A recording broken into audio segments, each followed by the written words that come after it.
મહેસાણાના કડી તાલુકાના બોરીસણામાં medical camp યોજીને એસજી હાઈવે પર આવેલી ખ્યાતિ હોસ્પિટલના તબીબોએ 19 દર્દીઓને પ્રધાનમંત્રી જન આરોગ્ય યોજના હેઠળ સારવાર અપાવવાનું કહીને 17 દર્દીઓને એન્જિયોગ્રાફી અને 2 દર્દીઓને સ્ટેન્ટ મૂકવાના ઓપરેશન કરી નાખ્યા હતા, જેમાં દર્દીઓના મોત નિપજતા સમગ્ર મામલે હોબાળો સર્જાયો હતો। કડીના બોરીસણાના ગામમાં ઉકળતા ચરુ જેવી સ્થિતિ સામે આવી છે।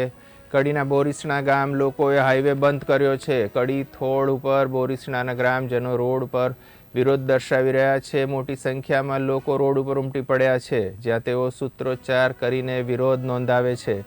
ખ્યાતિ હોસ્પિટલના સંચાલકો સામે વધુ ફરિયાદ નોંધવા ગામ લોકોએ રસ્તો બંધ કર્યો છે। મોટી સંખ્યામાં મહિલાઓ અને પુરુષોએ કડી થોળ હાઈવે બંધ કર્યો છે। સમગ્ર મામલે મૃતકોની ફરિયાદ દાખલ થઈ ગઈ છે।